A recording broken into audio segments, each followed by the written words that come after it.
Welcome to Eureka Street Crypto. This is my anti-professional crypto channel. I'm just a barely sane dude who fell down the cryptocurrency rabbit hole. This channel is my fumbling attempt to communicate myself outside my own head about my journey in the crypto space. It is basically my brain dump. None of this is actual financial advice.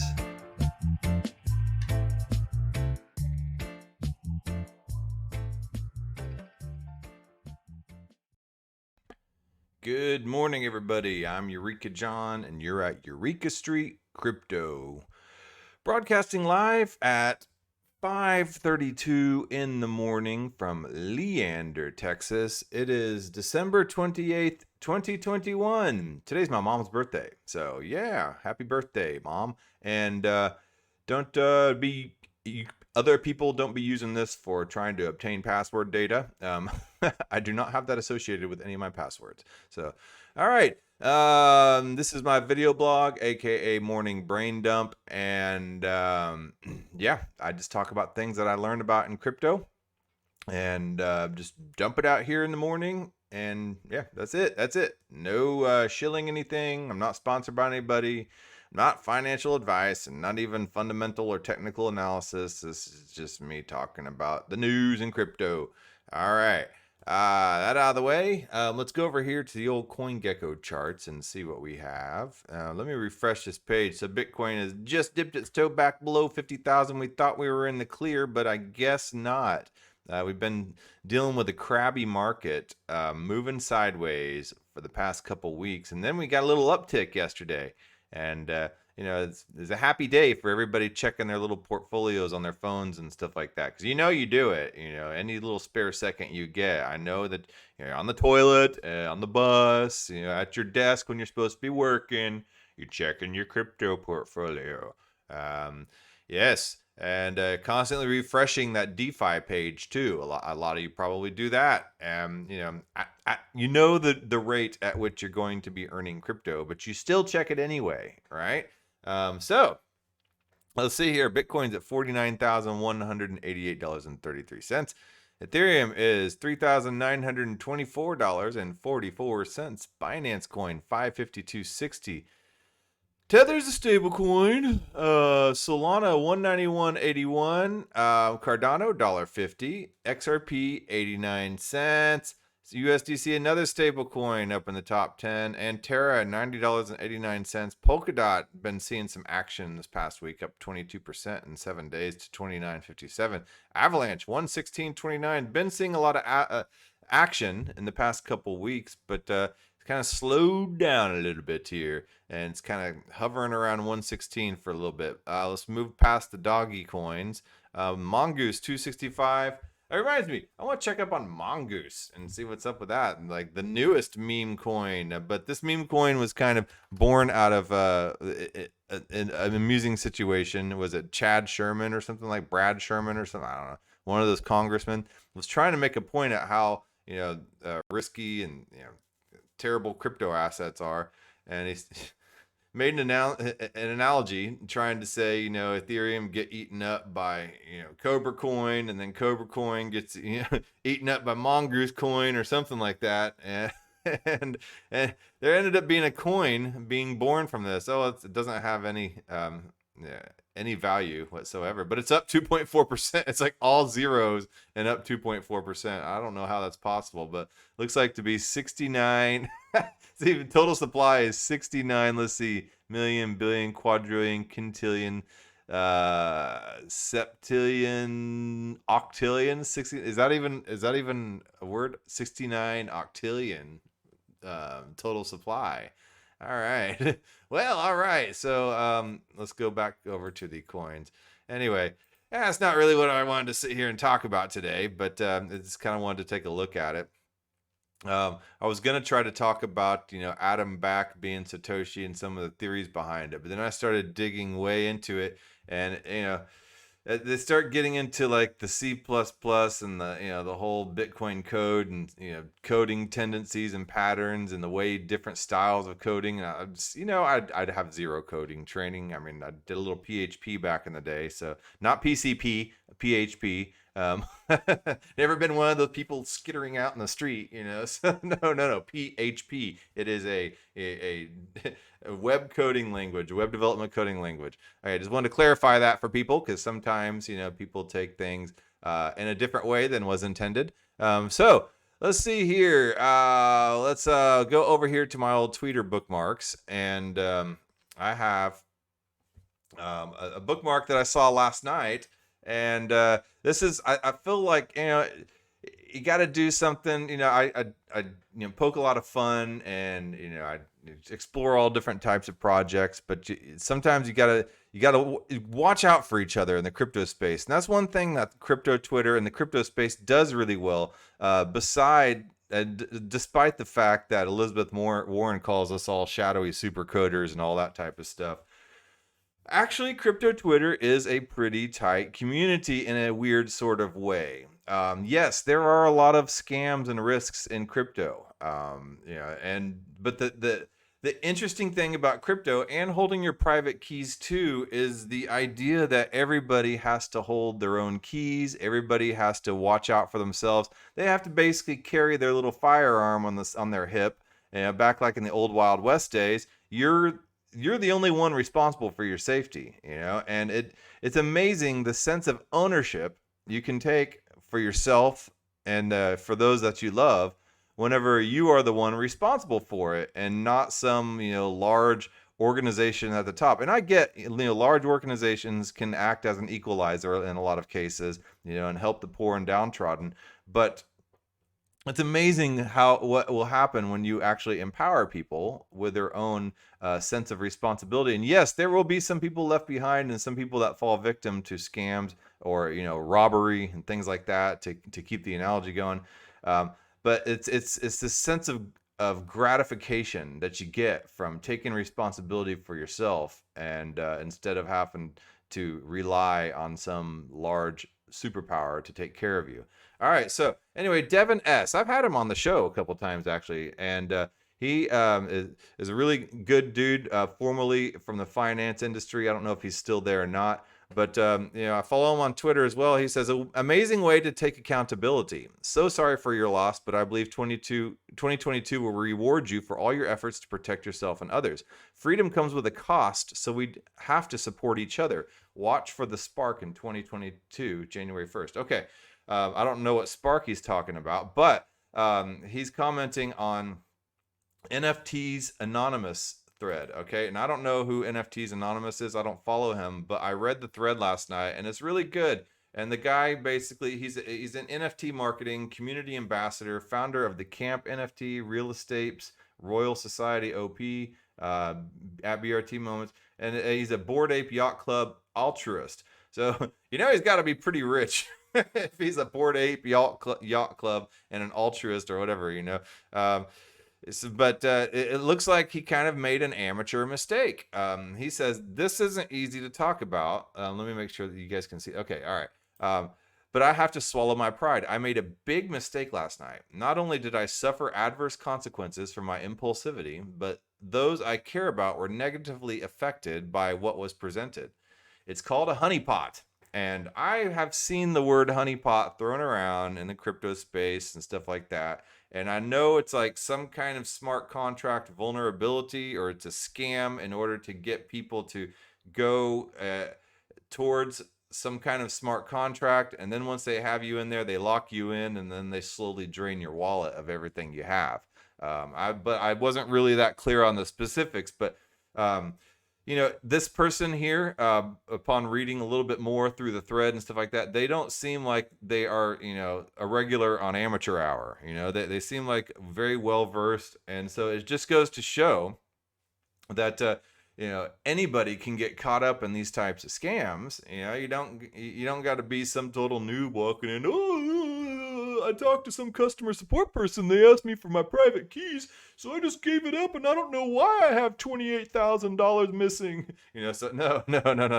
No, this seems like somebody that actually should probably know better.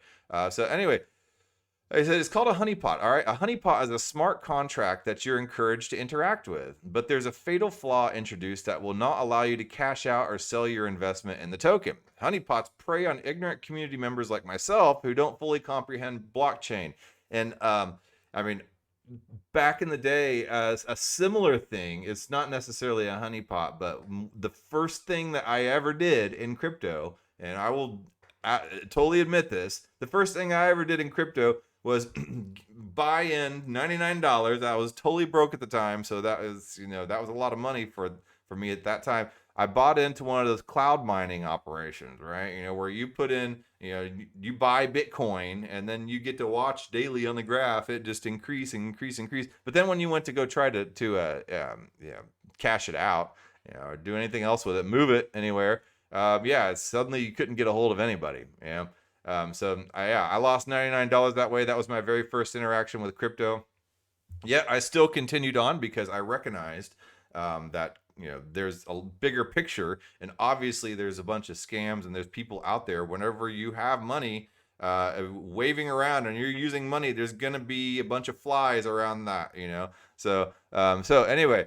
So honeypots prey on ignorant community members like myself who don't fully comprehend blockchain. We are encountering revolutionary technology, and it's important that people understand how fragile and sensitive this space can be. If you're not prepared and fully educated about how to protect yourself, there are unfortunately many bad actors, and they are always scheming. And that's absolutely true. Every time I see the word fragile, too, I always think fragile.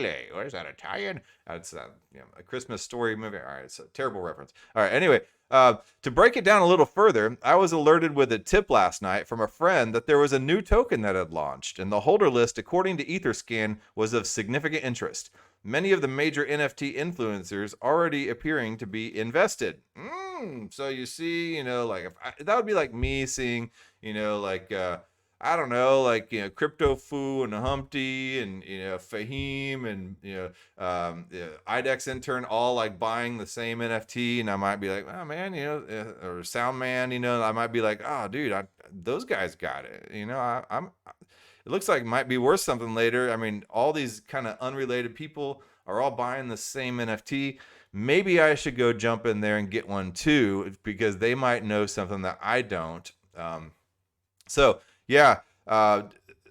This guy was alerted with a tip last night from a friend that there was a new token that had launched, and the holder list, according to an Etherscan, was of significant interest, and many of the major NFT influencers already appearing to be invested. So you can go on Etherscan and you can see who owns what tokens. They give a breakdown of all the wallet addresses that own a specific token, right? Okay, so this was all part of the scam I was falling victim to. I invested 20 ETH altogether. That's a buttload of money at 4,000. Let's just say 4,000 ETH. So 4,000 per ETH. I'm not that good at math, so times 20. I should know this. $80,000. Yeah, yeah. You just take the zeros. All right. So I invested 20 ETH altogether, including liquidating my SOS in the heat of the moment last night. And that SOS is that airdrop that everybody received on Christmas. And a lot of people, especially NFT whales, probably earned a lot of money in that SOS token. I'm not an NFT whale. I only have a couple NFTs, so I earned like $18 in each of the two wallets. So yeah, hey, it's an airdrop, so it's a free $18 I didn't have. And nowadays that might get me a large fry at Whataburger. So I don't know. Anyway, said I invested 20 ETH altogether, including my SOS in the heat of the moment last night. I parlayed my profits plus additional Ethereum in this MetaDAO token. But worse, I encouraged others to participate. When I read that, I was like, oh man, because that's the last thing you want to do in the crypto space is like, to shill some token that you are enthusiastic about and you like, and then it just turns out to be total dog crap. I mean, I've done that before, even here on this show. Like I don't like shill tokens, but I'll like look at something that I think is kind of interesting and I'll talk about it, and then, if it turns out later it's just kind of really crappy or just like a slow rug pull and it's just like, oh man, like that Adamant Finance one kind of turned out to be like that, and I regret ever talking about it, but it's just, yeah, whatever, it happens. We can't predict the future. That's why it's never financial advice, all right? Okay, so he encouraged people to participate, and this is where it really starts to derail for me personally, not me, but the author. I don't care about losing. Well, me too, actually. I agree with this. I don't care about losing assets due to my own ignorance. That's life. I'll learn from my mistakes, but I cost my friends Ethereum and Strife, and overall brought negative energy into their lives, and that is unacceptable. All right, so that's what this person is saying. So I'm not sitting here judging this person. So here I am now, offering full transparency to my community and following. I'm drawing attention to this to express my passion for making the community a better place. Well, last night I strayed from that vision. I was clouded by greed and temptation, and I was careless. And that's exactly what happens a lot of time in the crypto space. You do get clouded by greed and temptation a lot of times, especially when you see those sweet, sweet APYs, and you're just like, I can just kind of just like ape into this. It's okay. I do it all the time, man. But yeah, I don't do it whenever it's going to like hurt anybody else. Like my family. I'm not sitting here like putting my house up on mortgage and stuff like that, or wasting all of our grocery money and stuff like that on this type of stuff. Yeah. So I mean, there's a difference between like gambling and like investing in some cryptocurrency, and it becomes real easy to kind of gamble on stuff, and the line starts to get blurred. And just like Gamblers Anonymous, there should probably be a Crypto Gamblers Anonymous. I guarantee within a couple years here we'll start seeing billboards. Do you have a crypto problem? It's not your fault, but it is your problem. So reflecting on what has transpired, I feel embarrassed for allowing myself to be so tilted. I disregarded my better judgment and influenced others to also make a poor decision. I take full responsibility and apologize to anyone that was negatively affected by my actions. Well, good for that dude, man. Seriously. So I want this to be a lesson for whoever is willing to listen. This space and this time in our lives is fragile. Your reputation is everything. Your word is everything. We all have an opportunity to not only act with good intentions, but to also guide and support others. And an interesting thing about it, too, is Web 3.0. I mean, this person is NFTs anonymous. I mean, literally, they are anonymous. But even as an anon, and I'm not an anon, but I mean, even as an anon, you still have a reputation to uphold in this space. So you may be a shadowy supercoder, or you might be a total anon, but everybody knows your handle and your profile pic and stuff like that in the space, and that you build a reputation on that. And if you leave that behind, that handle, that profile pic or whatever, then you have to start from zero. You basically have to start from zero and build an entire new reputation all over again. So there is a currency, a value created in the online reputation you build, and now people are starting to build decentralized IDs surrounding that online reputation, and that's how reputation systems are being built, and using things like Bright ID and then stuff like the Ontology Network is another example of this whole Web3 reputation system being able to implement uncollateralized loans based upon somebody's social graph, or based upon their MetaMask history and stuff like that.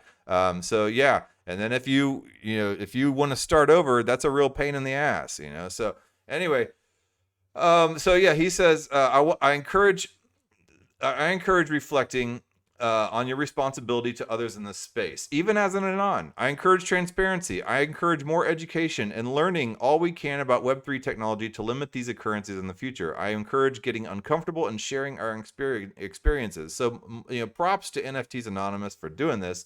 For sharing this and helping people to become more aware of this stuff. The more we share, the more we will all learn. That's why I've chosen to write this thread. I totally screwed up. I'm owning it, and I hope my friends take something of value from reading this. I vow to be more responsible with my influence and to always put community first. Advise I should provide a disclaimer. At no time did I offer any direct financial advice. I just presented the token and made people aware of its existence. This is not only an excuse, but this is not to make any excuses or not accept responsibility for contributing to the problem. So yeah, good stuff here. Like I said, I've heard about a honeypot scam, but I didn't really know that much about it because I'm just now starting to really become smart contract literate because I am producing a video right now with Bankless DAO on a team producing a video series called Smart Contract Literacy video series. So I literally have to become literate in smart contract, but in a way, the coding and smart contracts is kind of a new form of literacy, back in the day when nobody really knew how to read. Think about it. You have an entire society that doesn't really know how to read. And it was those people who could read that were the coders of the time, just like nowadays. It's like, think about what language is. Language is you taking a thought, something in the universe, and you being able to communicate it and put an idea into some form of vibration that comes from your throat verbally, or through some kind of kinetic action that makes your hand write something. And it is a communication and that comes from the universe through your body outside of the world. And the better you are at that, the more you can bring the outside universe through your body and into our dimension, in our world. I know that gets all crazy and deep, but it just goes, I don't know where I was going. Let's talk about honeypots again. All right, so here's the honeypot. So honeypots are actually used for good, so companies, networks, researchers will set up honeypots, and they will set it up, and they will show some vulnerability in a smart contract, and they will allow scammers and hackers to come in, and they will see that vulnerability. So it's like, it's like a Venus flytrap, and then it comes in, and once they're in there, they're like, the trap door opens.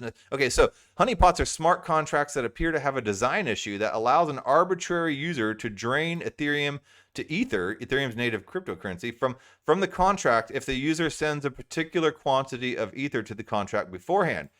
However, when the user tries to exploit this apparent flaw, a trapdoor opens a second yet unknown, preventing the ether draining from succeeding. So what does a honeypot do? All right. So the aim is that the user focuses entirely on the visible weakness and ignores any signs that the contract has a second vulnerability.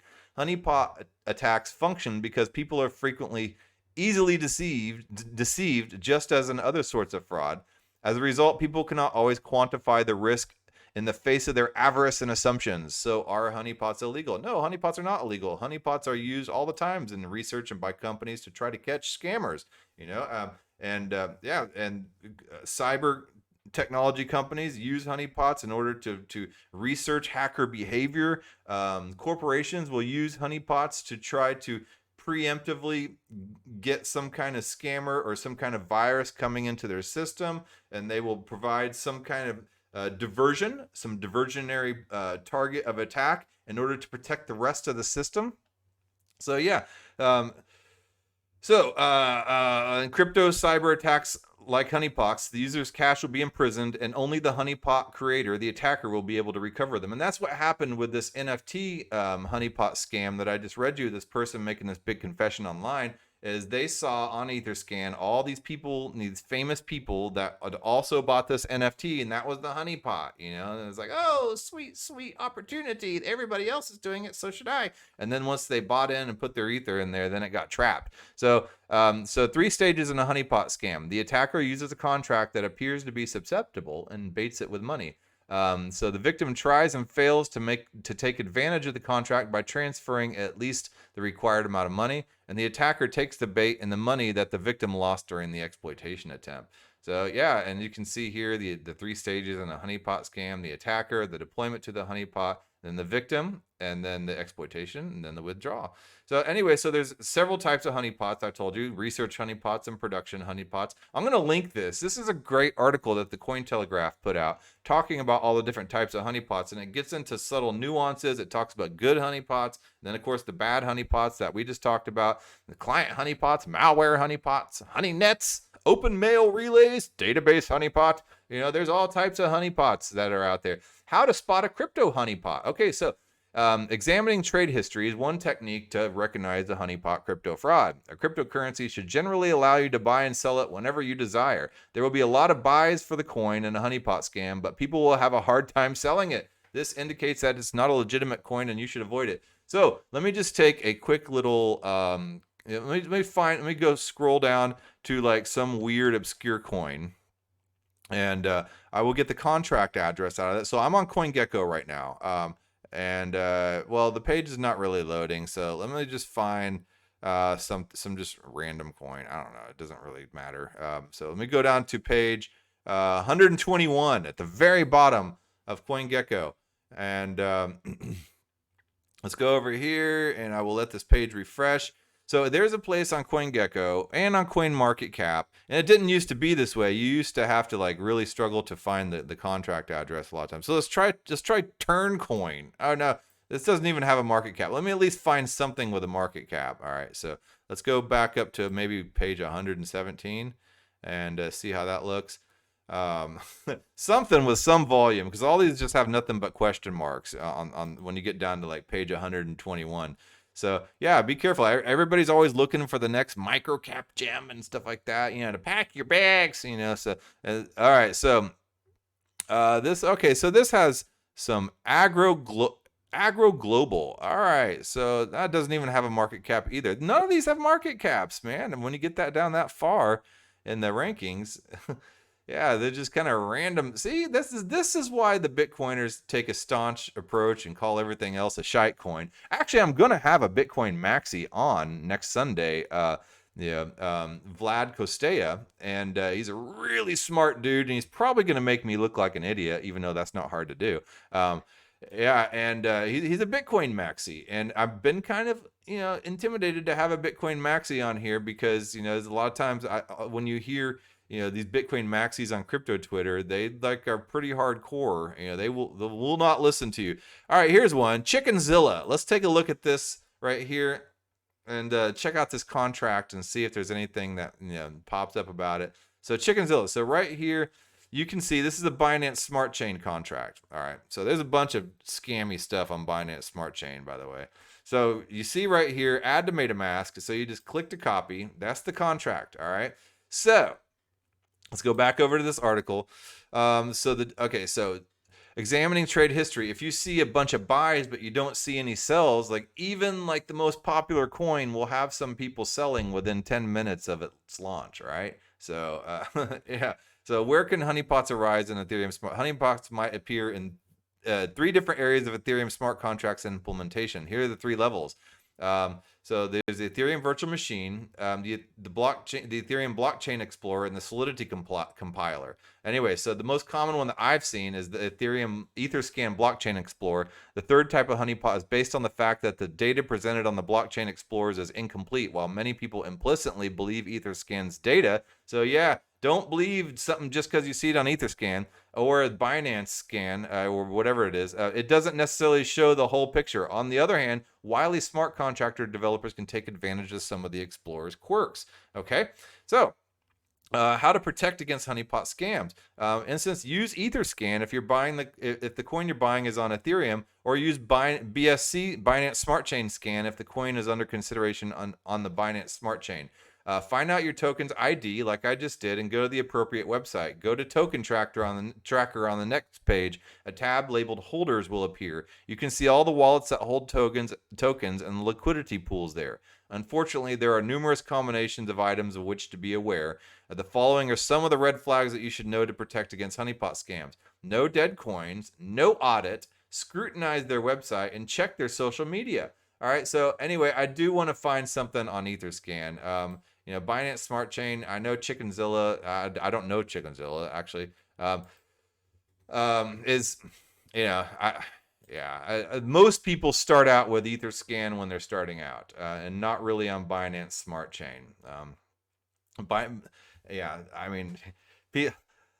I don't really use Binance Smart Chain that much. It's kind of Binance Smart Chain gets kind of a little, janky a lot of times, but it's pretty easy to find a lot of scams there. I mean, if you hold like a Xerion or I think a Zapper does it too, or a Rainbow wallet, they will show you every token you have, whether or not you know it or not. And you'll get airdropped a lot of times, a lot of these janky tokens. And, like you'll suddenly see like 600 million of some, smart cookie coin or something. I don't know, and, it's, yeah, so just watch out for stuff like that. And then you'll have to go to their website, and then they'll ask you to put in a little bit of Ethereum in order to cash out the mass amounts of money or whatever, and that's how they operate those things. So check out Siacoin. Siacoin's legit, all right? Actually, Siacoin's its own damn blockchain. Dang, come on. I want to find something on the Ethereum website. All right, so this is not working out the way I wanted it to. All right, so let me find a good. All right, 1 inch. Right? Why not? We'll do 1 inch. Okay. So 1 inch is on the Ethereum blockchain. That's real easy to pick out. And all right, so here's the contract address right here for 1 inch. Let me copy and paste that. And let's go over here to Etherscan, shall we? Etherscan.io. And then right in here in Etherscan, you can paste the contract address and look up all the information. So if you're going to interact with some kind of new token that you've not heard of, and just because all your friends may hear of it doesn't mean, or supposedly may hear of it, doesn't mean it's legit. Like that one person got caught up on this NFT. Even NFTs, check the NFT contract address.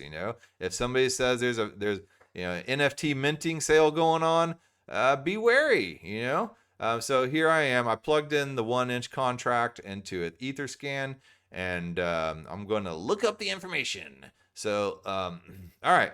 So, we see here transactions, internal transactions, ERC20 token transactions, contract, events, analytics, info, and comments. I don't see the holders tab. I'm supposed to know this stuff now. All right, so let's go into analytics. It might be in here.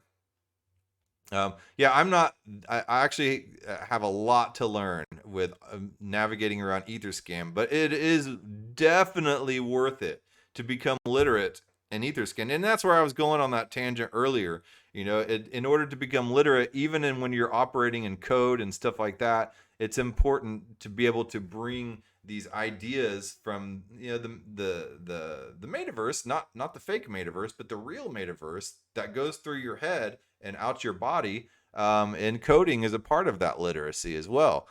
So let's see if I can find who holds this token. So let's see here, token and blockchain and resources, token, top 20 token, top token holders. No. Yeah, transactions, contract, events, info. Let's go to info. Yeah, so obviously I have some work I need to do in order to be able to understand Etherscan. So it just goes to show you, man, just because I'm a guy speaking every single morning into a camera about crypto does not mean that I know jack squat about crypto. See, so don't take my word for anything either. Just because I might be like, yeah, man, this seems like pretty cool, does not mean that you should go buying that damn token just because you saw me talk about it. All right, so yeah, so you can tell here, I don't know what the hell I'm talking about. All right, so we'll jump back to this article. I'm 33 minutes in. I got to go, but go to Token Sniffer is another excellent resource to spot honeypot crypto. Look for the automated contract audit results by entering the token ID in the right corner. Stay away from the project if there are any alerts, because many projects now employ contract templates. The no prior similar token contracts can be a false positive. If your coin is listed on the Binance Smart Chain, go to PooCoin. Enter the token ID again and monitor the charts. Stay away if there aren't any wallets selling, or if only 1 or 2 wallets are selling your chosen coin. Most likely it's a honeypot. It's not a honeypot if many wallets are selling the chosen coin. All right, so selling is a good thing a lot of times. And you can go to scrutinize their website. Go to whois.domaintools.com and type in the domain to see it when it was registered for a website. You might be quite sure it's a fraud if the domain was registered within 24 hours of the project's start. Check their social media. Scam projects usually feature stolen and low-quality photos, grammatical problems, and unappealing spammy messages, such as drop your ETH address below. no links to relevant project information, and so on. If there's no audits, if you go back to the 1-inch contract, 1-inch does have an audit on here. So let's go to the contract itself, and you can see this tab here on Etherscan. And if you go to the contract itself, there is a little section down there where it will take you to the audit. So this is, 1-inch does a pretty little job right there. And but here they have contract security audit by Mixbytes on December 23rd, 2020. Actually, they're probably due for a new one. But you can click the audit report, and then it comes up as a PDF doc in plain English, and it gives you the results of the audit and everything like that. And you can tell that 1-inch is not a scam. All right. So anyway, all right. Well, that being said, I think I've done enough today. And there's a lot deeper ways you can jump in and get into all this stuff and go deep into the contract. You can see if it uses, code packages like Open Zeppelin and stuff like that are known to be open source code packages. And if they use those are great because they're widely known and everybody uses them and everybody knows what to expect from those code packages and stuff like that. And you can find those plugins down deep into the code, and that's what this one video series we're doing talks about, is how to find the line of code that shows where it uses Open Zeppelin and stuff like that. I believe it's down in like number 600, line number 668, I believe, if I remember correctly. Right here, line number 626. File this hyperlink extension at Open Zeppelin contracts token ERC/ERC20/ERC20 burnable.sol. This is the Open Zeppelin contract package, and a lot of people have used this, so it's a pretty common extension to see in a smart contract. And if you see something like that, it's a good sign. All right. Anyway, that said, I've gone on too much. All right, I will talk to you guys tomorrow, and who knows what the hell we'll be talking about then, right? And you never know. Every single day, who would have thought that I'd be talking about honeypot scams today? I didn't. All right, I will talk to you guys mañana. Oh yeah, and tomorrow for the Taoists, I'll be interviewing Griff Green and Lauren Luz, and we'll be talking about Giveth. Not tomorrow morning, but that's tomorrow at noon Central Time. All right, well, I will talk to you tomorrow. Bye. Yes.